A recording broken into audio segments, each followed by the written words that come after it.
What's going on, guys? Welcome to the Creating Wealth Podcast, where I, Kyle, from Kyle Curtin Real Estate, interview local top dogs in the real estate investing, wealth building, and personal finance industries. Let's build together. What's up, guys? The guest on this week's episode of the podcast is a super inspirational entrepreneur with a really cool business. Nancee is an awesome digital marketing strategist that is doing a ton of awesome projects. She has years of experience starting and running different businesses, creating absolutely crazy relationships, and has a passion for teaching others. This interview was packed with great information, from realizing that the struggles that you're going through right now are only temporary, making the transition from W-2 to running your own business, the phenomenal power of networking, and so much more. There was a ton of super informative info in this episode, and I hope you enjoy. Let's jump right into the episode. What's up, guys? Welcome to episode 38 of the Creating Wealth Podcast. Today, we have the great pleasure of chatting with Nancee Johnson, a Washington-based entrepreneur and digital marketing strategist at WSI. She is also a fellow podcaster and host of her show, Digital Connections, a show for business owners and entrepreneurs looking to grow their business through amazing resources. What's going on, Nancee? How is everything going? Hey, Kyle, it's going good. Thank you for the lovely introduction. Thank you very much. So so we can kind of, jump right into things. Would you Yeah. mind kind of telling me a little about yourself and your business and kind of a little bit of your backstory?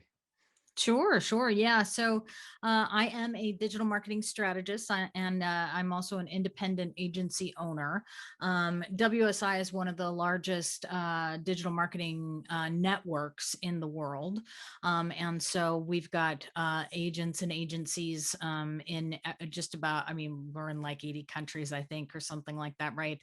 And we do everything across the board. So I'm a full service digital marketing agency, which means that I do everything from helping people to building their website, to PPC, to, which is paid search for those that don't know, search engine optimization. We also do, but I always like to say that I lead with strategy first. And what that means is that I will come into a company and I will take a look at exactly what your goals are, where you're trying to get to, who your actual customers are. And believe it or not, a lot of companies are not actually clear on that to start with. And when you're marketing, you really need to be clear on that, right? And so I will come into a company and help them muddle through all of that. We'll look at their strengths, their weaknesses, their opportunities, all of those things. And then we talk about what their marketing plan should be. And it's all based on their goals and where they want to get to. When we look at it from a strategy first perspective, what this does is it saves a company time and money because they are not wasting time doing things that they shouldn't be doing, right? They're not out there paying for a lot of paid search ads when their industry might be totally overrun, right? And where they may not be able to get any traction. And it's amazing how many companies actually do waste a lot of money because they haven't done this evaluation, right?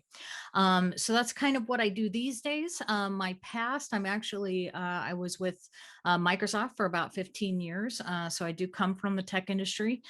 Those are my favorite people to help realistically, just because I speak their language, right?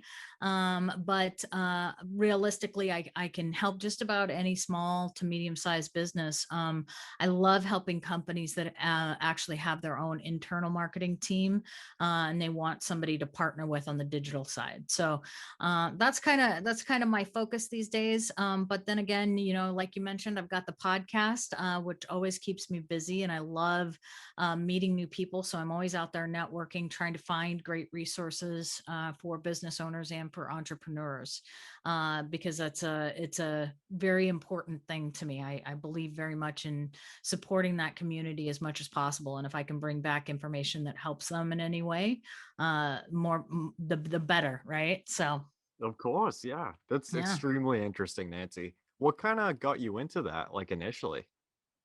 Into the podcasting or into digital marketing? Uh, we can do both. You can do digital marketing first, sure. All right.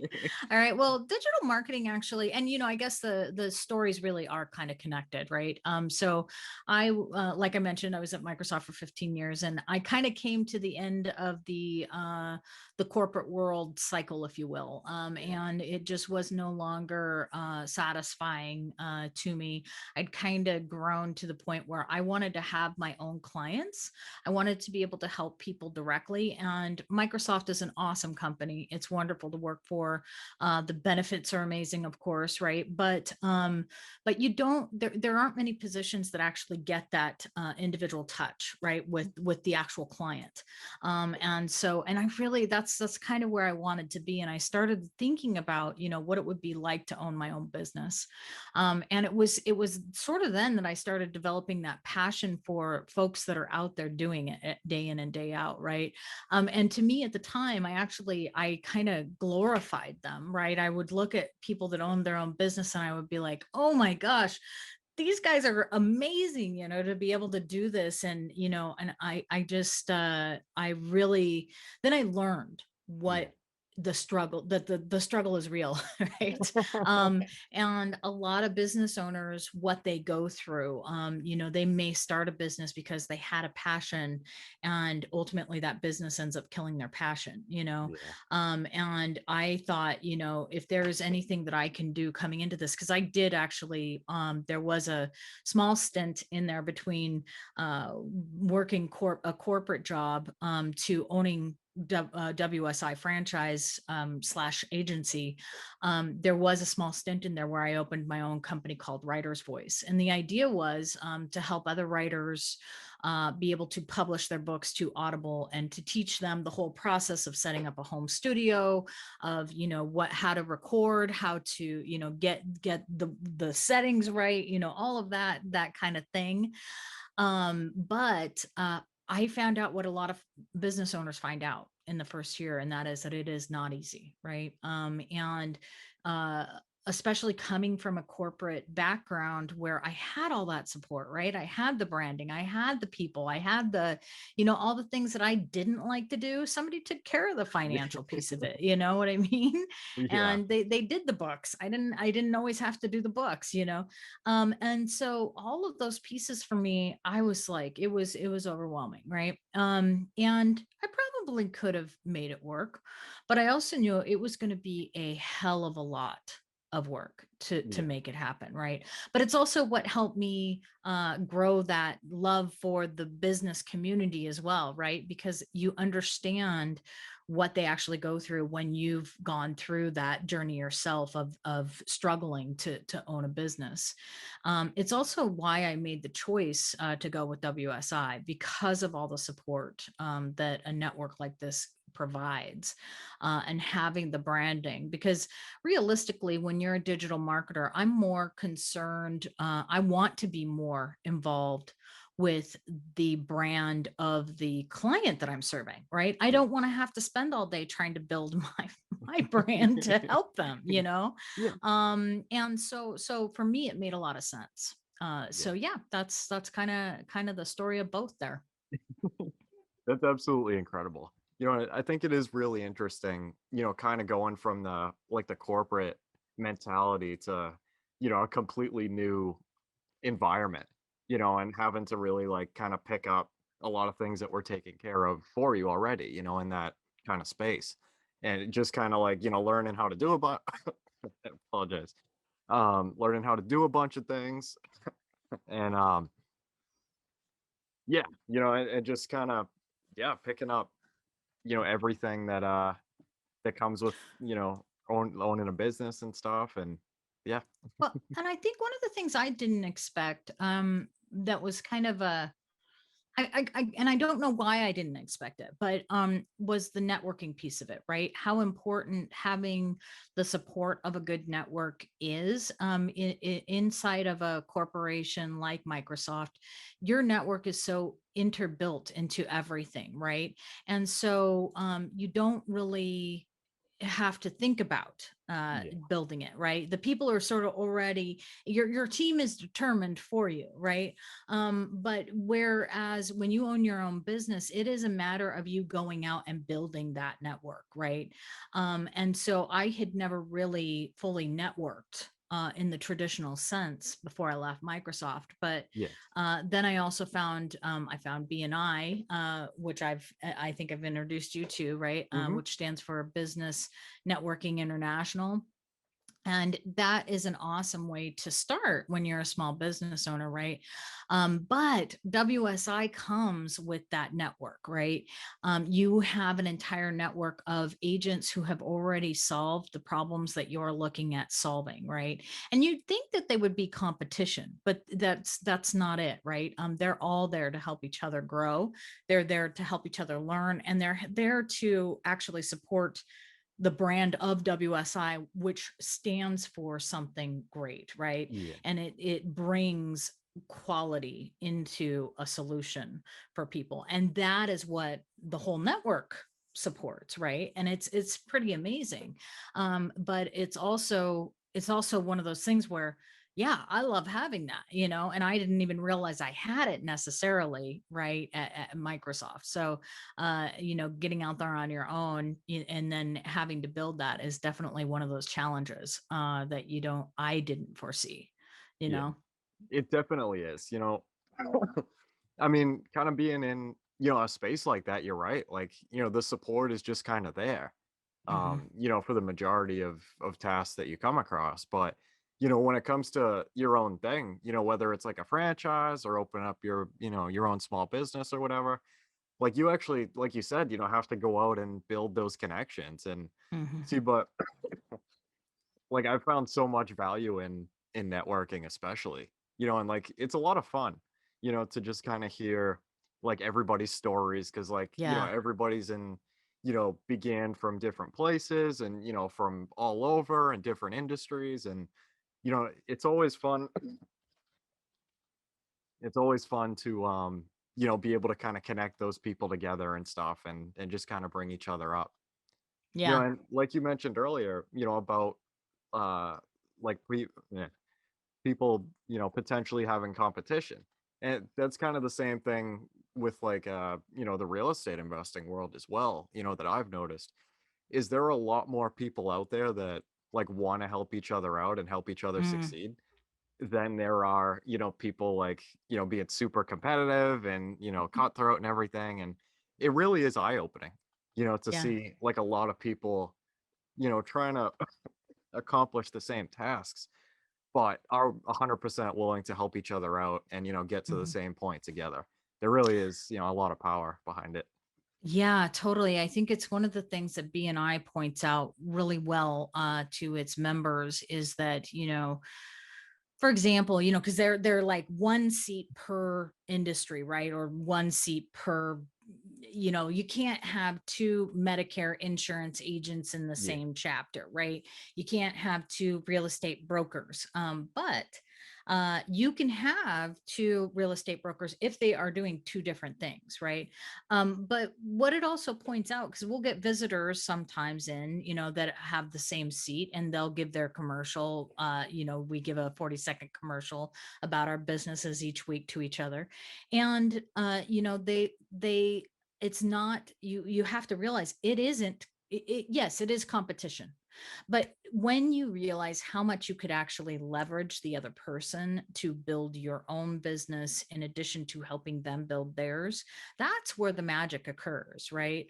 And I think it goes back to that whole, and I know it's probably an overused statement by far these days, but it's that scarcity, was it scarcity mentality versus what's the other one? Uh-huh. Abundance. Yeah, There you go. yeah, yep. Scarcity versus abundance. Well, I guess it's not that overused if I can't even remember it, right? But but it kind of goes back to that concept of, how are you going to look at it, right? And yeah, nobody wants their clients taken from them, but if you're working with someone who has the same philosophy and believes in actually lifting each other up, it is amazing what you can accomplish, and it's amazing the partnerships that you can create. It really is. Yeah. I mean, the sky Mhm, is the limit, mhm. especially when people are in like extremely similar markets. And just like kind of show each other, your connections and like, share different relationships and stuff. And it Mhm. just there's a lot of satisfaction, Yeah, from helping, people in the same shoes as you, you know what I mean? And yeah, there yeah. really is a lot. Yeah, and I mean, for me, it's, I want my business based on connection, right? Yeah. And in fact, that's why I started the podcast, Digital Connections, right? The idea being that we are all connected, and getting people connected to the places that they need to be to improve their lives. It can only accomplish good things if that's your mentality, I think. Yeah, I totally Hmm. agree. So, just Hmm. out of curiosity, Nancy, what's kind of your drive and your vision for, WSI and like super bigger picture? Well, super bigger picture. So, I've always dreamed of having like, originally I thought, 9 income streams. I think that would be the perfect number, right? Because when I think about all the things I want to do, I want to write, I want to do, voiceover, I want to do keynote speaking, I want to do, the list goes on, right? And, this in my, beginning stages of owning an agency. I came in with big, huge plans. My husband's Australian, and we're moving to Australia in a couple of years. And so, right off the bat, I already knew that I wanted to have an agency here in the US and one in Australia, and possibly one in maybe Ireland. Well, who Yeah. knows? Who knows? But, I think it sounded great when I started, and then thinking about all the other things that I want to fit in as well, right? I got to get that motorcycle this summer. I swear to God. But but I think there's also a time when you have to go, wait a second, hold the reins. If I go too fast, none of this is going to happen. Right. Sure. And so I think it's putting a little caution in there as well. But yeah, that's, I definitely want to have the ability to hire people and give them a great experience. Uh, I think that is one thing that I did have for most of my time at Microsoft, was just an awesome experience being an employee of someone, right? Yeah. Or of an entity. And I would love to be that entity for somebody else, right? And so that's part of the larger vision. And then as far as the podcast, I'd like that to just continue as it is. I think of course it's going to evolve, of course it's going to grow into other spaces and whatnot, but I think the purpose of the podcast is so important and vital that I just want to see it get better in that space, right? Yeah. But I do plan on going, getting on tour here relatively soon to go and start talking about digital marketing. I think there's so much, one of the things that I pride myself on in my business is that I'm educational in nature, right? And so I want to be able to get out and help educate the rest of the world on how to use digital marketing to really suit what's going on in their lives, right? And how it can actually help them change their current situation. Yeah. And also the strategy piece too, right? Because I think there are too many people that don't even look at that, and they're out there wasting, millions of dollars, probably billions, but they're wasting a lot of money, and it doesn't need to happen that way. So that's kind of my bigger vision, is helping people really, ultimately that's where I want to go. So That's awesome. I love that. I really like to, just kind of like, like your overall mentality of like just trying to help people out, and just trying to make the marketing portion of their business like as powerful as it can be, Hmm. and kind of take, maybe some of those dollars that like they might be like putting into something that, or like a marketing channel that they think is working pretty good, but maybe to something, two, three, 5x, whatever, and Hmm. Hmm. it's I don't know if you've read the 80/20 principle by any I chance. haven't. No. Oh, that, Anyway, that book is pretty good, but where I'm kind of going with this is it's By the way, I've heard of the 80/20 principle, and it's very oh cool. prevalent. It's a concept that at Microsoft that was very, very big, right? So yeah, I've heard of it. But anyway, please go ahead. Sorry, I didn't mean to interrupt, No, Kyle. that's okay. Thank you. Yeah.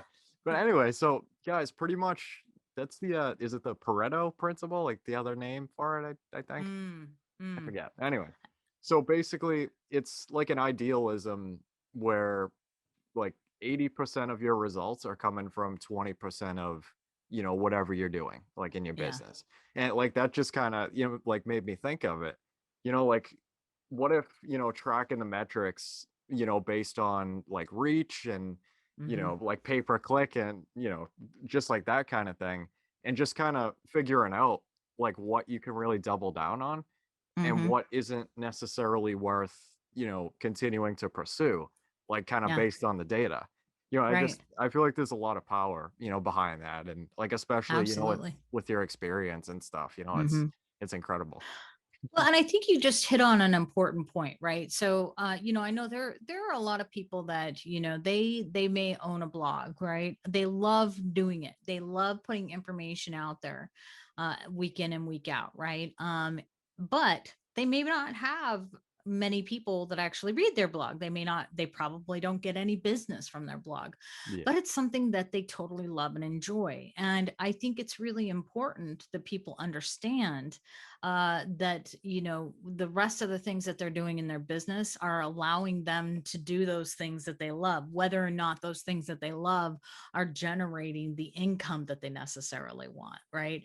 So because I think it's an important differentiator, right, when we talk about tracking the metrics, because I believe very strongly everyone should be tracking their metrics, right? Yeah. In just about everything that they do, if it's digital marketing related or marketing related, right? Traditional marketing, sometimes you will not see the same tracking that you're able to get, obviously, with digital marketing, right? But there are still ways, and you should know what it's ultimately costing you dollar wise, time wise, and happiness wise. Because I think those are really, when you're talking about owning a successful business, that's the collateral that you're working with, right? And Yeah. that's where you what you want to build in order to feel successful yourself, because ultimately we all define our own success, right? Yeah. And nobody's going to define it for you, but those are the things that can help you get a good definition of what's happening, right? 100%. I do want to Yeah. kind of stem back to, the bit about happiness that you just said a minute Hmm. ago. Hmm. Along with, like um the dollars and, like your time and everything, I feel like the happiness is a really, really big one. Hmm. How has that kind of I guess like worked for you, with your business in terms of like taking it in different directions and like, Yeah. maybe delegating out the things that like might not be as desirable for you, or Yeah. what do you kind of think about that? Yeah, I think one of the big lessons. I've taken a course called One Time Your Business, and one of the principles that the gal that instructs that course, one of the principles she talks about is hiring out your weaknesses, right? And I think as a business owner, uh, especially as a solopreneur, people feel like they have to take it all on, right? Yeah. And yes, I think maybe there's, to a certain extent, there is a time limit on that, right? Yeah, okay, for a little bit, yeah, you might have to take it all on. But your mentality should be looking toward, how can I eventually get to the point where it's 80% of the time I'm doing what I love, 20% of Yeah. the time maybe I'm not, but 80% of the time I am, right? Because otherwise you're going to burn out. Otherwise, why did you start this business in the first place? Most people started their businesses to be happy, right? Most of them started it based on a passion. Most of them started it on wanting to share that passion with the world. And if that is not what you're getting from it, then I would seriously question why you're doing it, Yeah. And honestly, I don't know that you're really serving anyone when you're coming at it from that direction, right? Yeah. A lot of times you'll find I think it was that book E-Myth you and I have talked I about feel like I know exactly where you're going with frequently. this, and I'm very Yeah, excited. the lady Yeah, that owns the pie what shop. was it? Yes, the pie shop. Exactly. Yeah. Exactly. Yeah. And I mean, it turned out that, she was not making good pies at the end of the Yeah. day, right? Because she wasn't happy. I think for me, I do not want my life to boil down to I spent, this many years doing something that didn't make me happy. And I mean, yes, I loved working at Microsoft, but ultimately I had come to the end of that road of happiness there, and it was not fulfilling those needs that I needed, right? And the other thing is that you think about when you're filling that space, somebody else could be using that space that actually will enjoy it, right? So why keep putting yourself through that? I think in my case, a lot of it was, and I watch people at Microsoft go through this, where it's the golden handcuffs. They're used to a certain level of lifestyle, and so Yep. they're not willing to give that up. But I don't know how well a BMW is going to treat a miserable person. So Yeah. Honestly, yeah. right. I'm really glad you said that about the pie shop too and the E-Myth. Literally, like Mm. I was just thinking about that. Like I was just gonna bring that up as soon as you finished talking. I was like, oh, that's awesome. Yeah, that is such a great book. I'm really happy that my mentor told me to read that before I started out down a really serious business path, right? Because it's just full of great information, and it also, I think starting out knowing that your business, yes, it is a major part of you, but it is not you. Yeah. And being able to build that from that spot, right, so that it doesn't ultimately consume your life, I think is one of the major things I took from that book. Oh yeah, 100%. That book Hmm. is definitely a huge game changer. When it Hmm. comes to starting a business or like literally like everything across the board, from like the franchise prototype model to, Mm. the standard operating procedures. Like, great, like even if you wanted to open like, a mom and pop restaurant like in your town or something, like if you're like writing down the processes and how you're doing things, then who knows, maybe, things change 10 years down the road and you want to open up another location, a state over. Now, like everything's all packaged together and, you just be able to place it. Yeah. It's just Yeah, like totally. I totally agree, Nancee. That book is absolutely incredible. Oh my God. Yeah. Yeah, and I love what you said about the processes. I suppose it sounds boring to some people, but I mean, when I think about opening another agency in Australia, for me, even though I have a network and all of those things, right, I still have to have the procedures for my own agency, right? And having those is what's going to help me actually be able to make a jump like that, right? Yeah. I can't make that growth without tracking where I'm at. And we're right back to data and analytics, Yep. right? You gotta have those numbers to help support where you want to grow, if you want to grow. Yeah, you definitely Hmm. do. Yeah. Yeah. What is the most important lesson that you've learned over your career so far? Oh goodness. Oh, you should have told me you were going to ask me this, Kyle. No, I should have been prepared to answer something like that. Probably I think the most important piece that I've learned is resilience, right? Is realizing that whatever you're struggling with, whatever is going on, is only temporary, right? Because as a business owner, I think you can easily get, and this goes for somebody in a corporate career. This goes for anyone who, I mean, pretty much anyone, right? Yeah. I think if you let it drag you down, whatever is happening in that moment, you will doom yourself, right? And so I think probably the most important thing I've learned is it is momentary, right? I was telling a story the other day. Way back in the day, I used to work at ski areas, and I did all sorts of different careers, right? I was bartender, I ran a convenience store, I was a painter, I was a woodworker, you name it, I did it, right?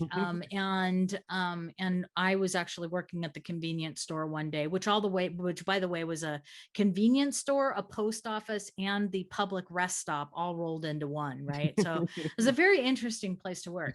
But one of my jobs was that I had to take all the empty boxes out in the back, and we would burn them. We would burn the boxes. This was in the days before recycling, right? And well, maybe it wasn't, but we were located so far out that there was no way we were recycling, right? So I had to burn these boxes, and I hated it. I was like, this is not what I want to be doing with my day, right?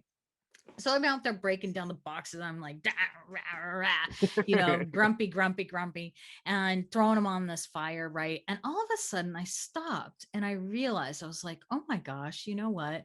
This is one moment in my life, and I probably will never be back in this situation following this year or whatever. I probably am never going to be burning boxes again. So, you know what? Maybe I should actually try to enjoy it while I'm here. And so I did, I was like, all right, cool. All right. So I'm out there, singing, having a good time, burning the boxes. Right. But I think it was a huge lesson, and I'm glad that I got that so young, right? That it's all just momentary. Yeah. And so don't let it drag you down. And remember, there's always a solution to everything, right? You may have to look for it a little bit, and it may not always be exactly the solution that you thought you wanted, but there is always a solution. So I think resilience is really what the lesson comes down to, right? So. That is absolutely golden. It Mm. is. I'm kind of struggling with that one myself at the moment, just trying to, accept that it's just kind of one moment in time. It's a Mm. part of your life that, like 10, 20 years, whatever, like you're gonna think back on it and be like, oh, remember that? Like, and just trying Yeah. to enjoy it as it comes and try not to let it drag you down so much. And I feel like that's a really, really big one. And Yeah, and I think people who don't get that, they really they're at risk, right? They're at risk of anxiety. They're at risk of all sorts of things that aren't good for your health. exactly. Yeah, Mm-hmm. Mm-hmm. honestly. Yeah. Ooh, how do you define wealth? Oh, how do I define wealth? Well, funny you should ask. For me, wealth is really, and I don't want to sound all like, high and mighty, but it really is not about the money for me. For me, it is about, the connections that I make in this life, and the connections that I have. That for me is the real wealth. And I sure I'd love a Mazda Miata. Everybody's like, really, a Mazda Miata? Yes, that is my dream car. All right. But I also have a perfectly serviceable Mazda Protege that I'm driving into the ground right now, right? Because I'm not interested in going out and spending 40,000 on a vehicle that I'm not interested in that, right? Yeah. So for me, wealth is the people in your life. And I think I read a book called uh what is it called? It's called Your Money or Your Life. And it is like 9 steps to financial independence. Mhm. And the idea behind it really is just know what you own, right? So many of us are wealthy beyond belief and we don't even realize it, right? We actually have things in our garage we haven't looked at in 20 years, but uh, we've accumulated and accumulated to the point that we've lost our way, and we think that we're poor, right? Or we Yeah. think that we don't have the money to do this, that, or the other thing. And it just gives you a different perspective on how to think about it. What do you actually need to support the life that you love? And that doesn't necessarily mean a huge mansion. It doesn't necessarily mean two pools and seven cars and whatever else. If it does for you, that's fine. But is that really what you want? Are you Yeah. looking for financial independence? I am. That for me is real wealth, is being able to take care of my family and live the life that I love, right? That to me is amazing, right? And what I work for every day, right? So Yeah. yeah. I couldn't agree more. The people in your life really are, you know, like ridiculously valuable, Mhm. and like just making those connections and, being able to like help out like friends and family. And, it really is, just extremely valuable, and kind of stemming back to, the networking and everything, to be able to kind of, hit it off with people and be able to, help them get to where they want to be. So then, they can help out like their family and stuff more. And it just, there's a lot of satisfaction, in just helping out other people, whether it's Mhm. in like a business environment or, yeah, there, Yeah. there Yeah. really is. Completely. Well, and I think people miss the, when you meet somebody, or at least when I meet somebody who is so competitive that they're not willing to consider the other person in the room, Yeah. when they're living in that scarcity mentality, and they're just afraid that everything is going to be lost because of whatever, the other person is doing. When I meet those people, it's very evident that they are not getting everything that they could in life, right? Yeah. And it's funny because when you have that, in BNI, it's called giver's gain, right? But when you have that mentality of actually helping out the rest of the world, it is absolutely amazing what comes your way, Yeah. and when you're willing to make connections with people, when you're willing to have that as the crux of everything that you do, what comes your way is just amazing, and I think so many people miss out on that, unfortunately. It really is. I feel like Hmm. that like extremely competitive kind of nature isn't sustainable long Hmm. term either. Hmm. I Right. mean, it's like it might work out now, like fantastic, that's great, but over the long term, like I mean, like you said, you could be missing out on really great relationships and connections and like that are going to help you tenfold, having Yeah. the solo, kind of mentality right now. And Yeah. yeah. It's Yeah. Yeah. yeah. Yeah.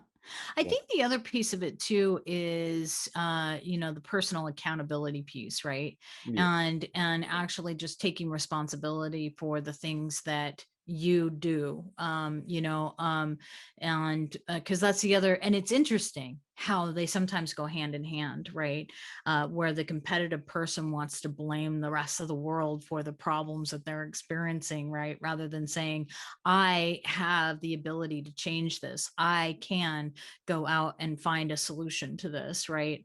Rather than saying that, they are still living in that scarcity Yeah. mentality, right? And they're not realizing that they actually probably could find that solution for themselves. So it all kind of goes hand in hand, right? It really does. Yeah. Ooh. So we kind of got into it a little bit, Nancy, but do you read? And what is your favorite business, investing, or real estate book that you would recommend to anyone? If you had to Oh, pick one. yeah, I've got my favorite one these days actually, is it's a book by Neil Patel, and he writes it with some other folks, and all of them are just amazing. It's called Hustle. Mhm. And let's see who else writes it, because I got to tell you who else writes it here. So it's Hustle, the power to charge your life with money, meaning, and momentum. And it's written by Neil Patel, who is an Mhm. amazing digital marketer. And then the other guy is Patrick Velaskovitz, and then Jonas Koffler as well. And it has all of their stories in the book as well, right? But I love that book, and I love to recommend it, especially to people that are starting out. I'm gonna try to maybe get Neil Patel to come on my podcast one of these days Yes. to talk about this book, because it is, to me, it's very exciting, and I love it for especially in fact, I talked to a high school class, and they were a digital marketing class, right? And digital media class, and then a marketing class as well. And I brought in this book to tell them about, because it talks about starting out, right? Creating that environment where you're able to connect with people. And that's really what it's about. It sounds like it's about hustling, right? It sounds like it's about making the deal, or, Yeah. or the slyness of sales kind of thing. It's not what it's about at all. And it's not, at least it's not what I took from it, right? And but yeah, that's probably one of my most exciting business book finds. And to answer your question, obviously, yes, I do read. I love reading, but I, because of my desire to be a voiceover artist, I also love Audible and audiobooks, right? So and one of these days I will have that as my second income stream.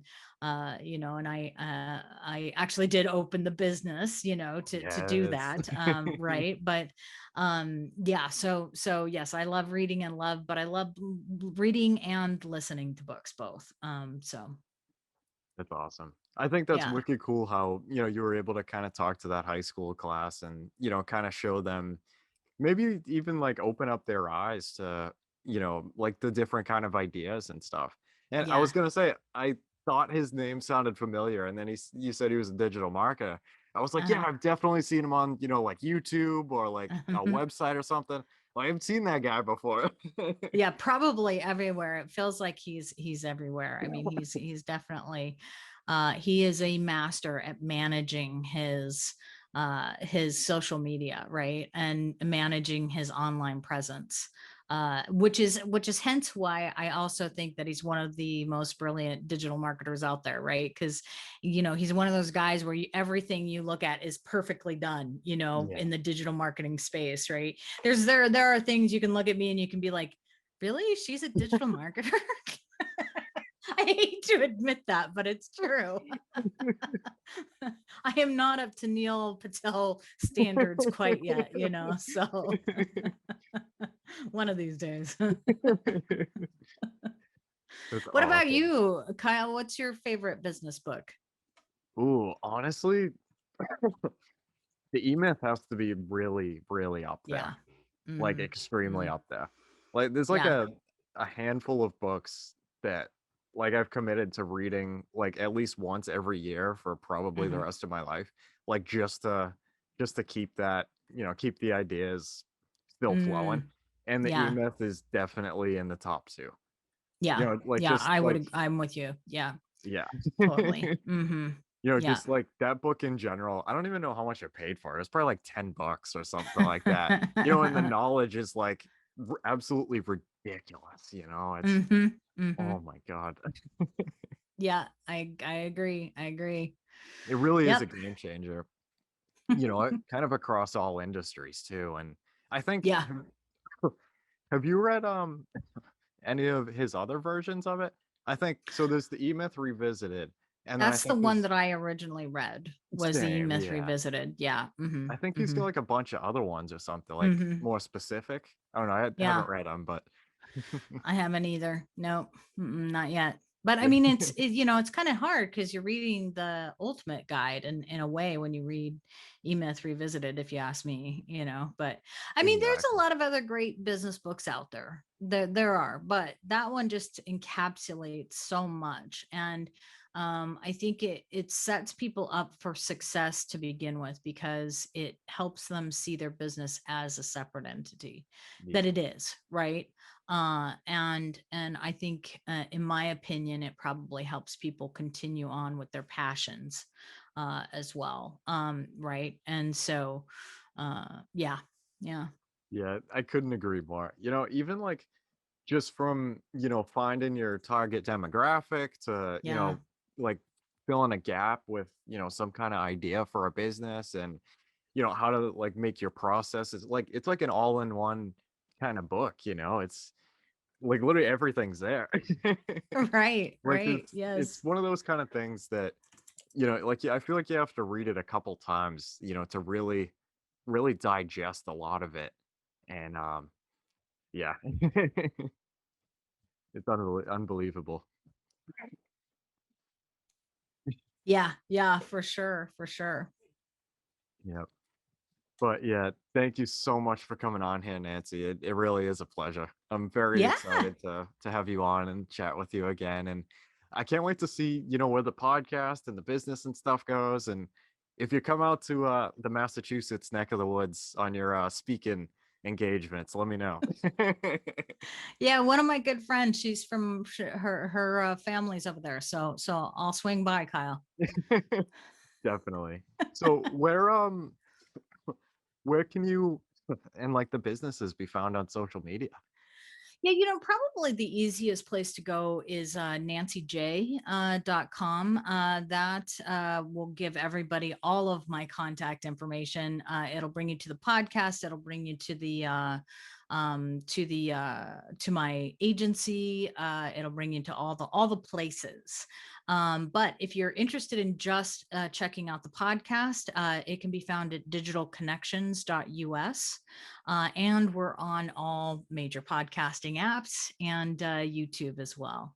Awesome. Guys, definitely go check out Nancy's podcast. I'm going to check it out very, very shortly, and I can't wait to check it out. Oh, and Kyle, I almost forgot. My name is spelled Nancee, so it's Nanceej.com. I probably should point that out because I just realized, oh yeah, most people still spell it with a Y. So That's okay. Yeah, I'll definitely link everything in the description below. I'll awesome. definitely make sure to do that. Thank you very much, Nancy. All right, guys, that concludes our Creating Wealth podcast episode for today. I want to thank every single person that has listened this far. It really means a lot to know that people can learn from me and with me as we build wealth together. Hopefully, you can take home at least one thing from this podcast that will improve your life just a little bit. If you could, please check me out on social. That's at Kyle Curtin Real Estate on Instagram, Facebook, and I'm on Bigger Pockets. Until next time, let's build together.